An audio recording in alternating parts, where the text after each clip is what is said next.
This is a 2012 Mercedes GLK model. We're going to install the Unavi Android Auto Apple CarPlay system, NTG 4.0. First, begin by removing the this air vent panel. You just use a panel removal tool. You're going to want to pull this panel forward.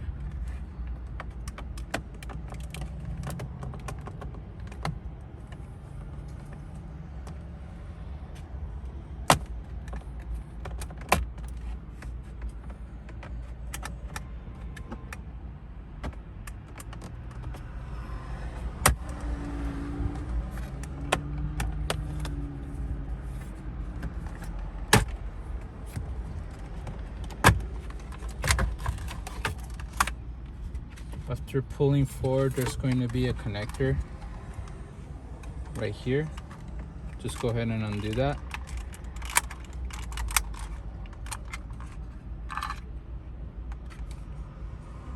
Their air vent panel's loose.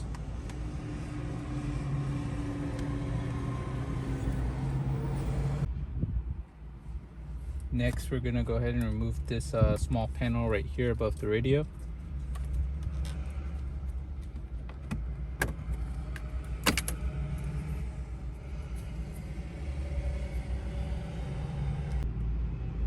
Also, go ahead and remove this panel right here as well.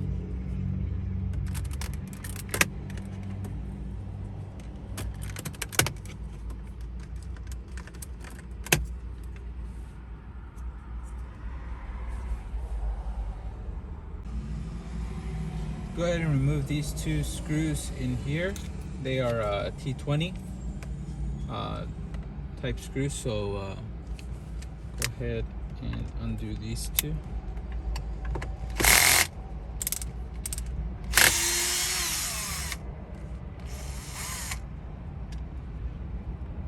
That's one.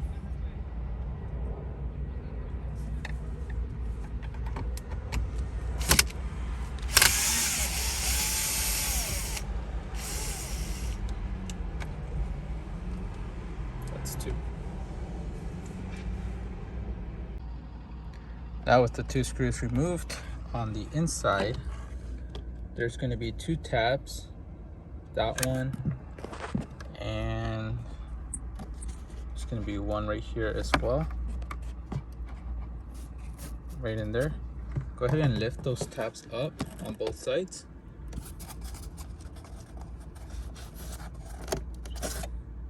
That's in the up position, and do the same to the other side. Go ahead and put down a towel or something to protect the shift knob. You can go ahead and start pulling out the radio.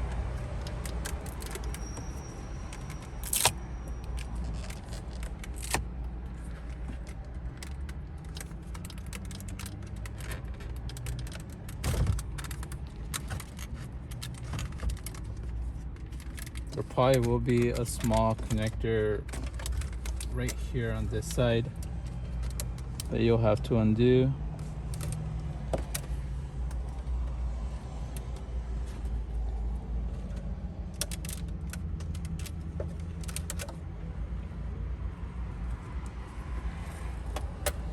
And then you should be good to go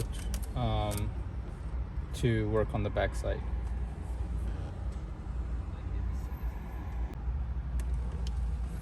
Okay, now that we have access to the back side of the radio, I put something down to protect everything else. Go ahead and undo the harness for the radio.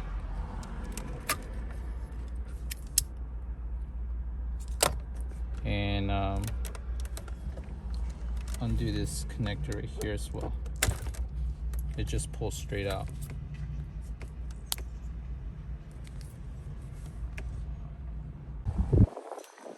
Let's go ahead and work with the harness right here. This is the fiber optical cable. Go ahead and remove that from the original harness. Just lift up the tab, gently start pulling it out.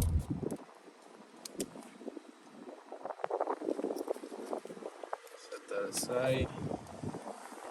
You can go ahead and connect our harness.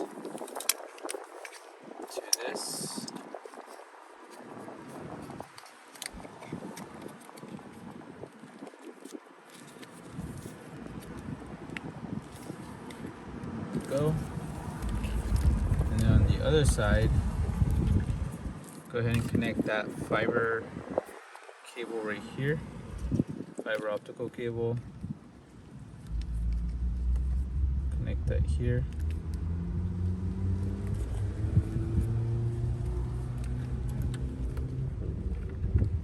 Then the harness to the radio.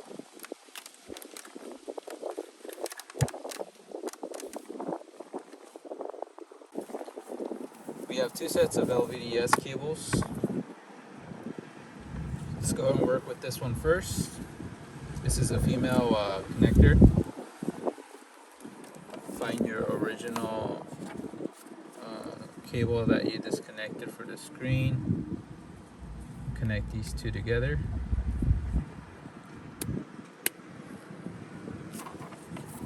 And then set that aside.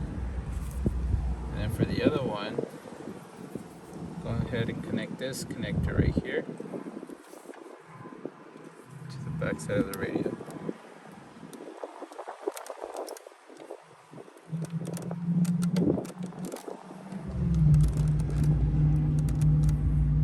Like that. After you have the harness plugged in and the two LVDS cables, what I would do is I would go ahead and route them through, have them go through this corner right here, behind this plastic trim piece right here, and then route it through above this air vent right here, because our CarPlay module, we should have enough space for it to go and rest in here. There's plenty of space back here where it doesn't block the air vent panel and all of that. So I already did that. LVDS here, second LVDS here, and the harness connector there. Next up, grab your CarPlay USB cable. This is for customers to connect their USB cable to for a wired connection. I would go ahead and route it so that way the USB cable can come out through this opening right here. You can have it rest in this net area if necessary, and then route it through so it can meet up with the other connectors here close to the air vent. Next is the Wi-Fi antenna. Just place the antenna anywhere in the car where it's not going to be obstructed by any heavy metal or plastic. Someplace like in between here or behind a different panel. It's up to you, but again, you just want to position it where the signal is not going to be obstructed. Next is the aux cable. This is the AMI end of it.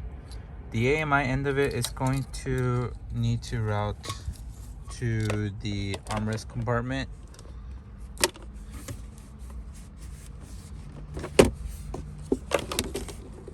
The port for it is right there. So you're gonna need to route this cable, connect that here, and then the other end of it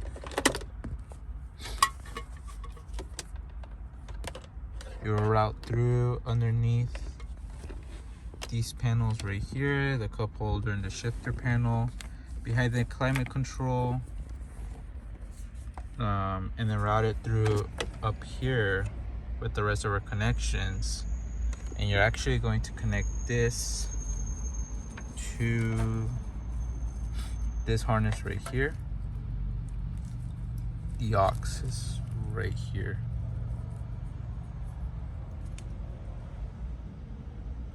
So just go ahead and connect that, tape it up, foam tape it, make sure it's a secure connection. Be careful, do not connect it to this cable. This one's for mic. Tape this up, not needed. You will connect it to the aux right here.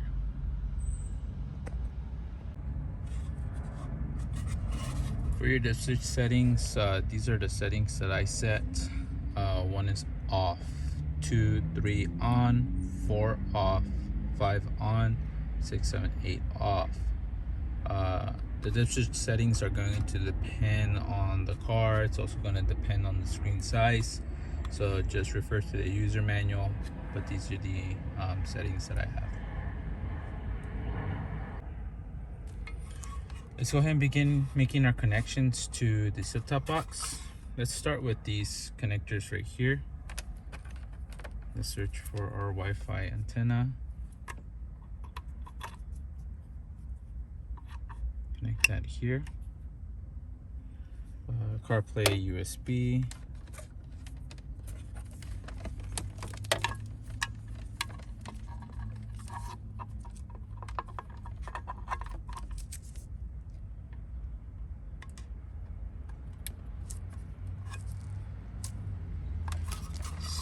Work on the other side.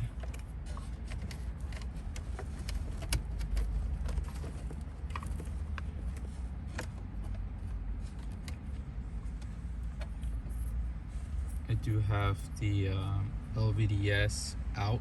It is labeled right here. Go ahead and connect that to the out port right here. Make sure these are secure connections. Next, let's connect the LVDS in. I'll connect for last because I do have it right here. I should have put the radio back in so I have more slack to work with. Let's work with the other connectors right here. This one's for CAN. And then lastly, the CAN power cable. If we're gonna make changes to the dip switches, make sure that this is unplugged. Make your changes to the dip switches and then replug this back in. I'm gonna push the radio back in, but don't forget about the LVDS in. And once all of these are connected, then like I said earlier, don't mind this connector, you'll have enough space to put this behind that panel like that, and just go ahead and rearrange your cable so nothing is in the way.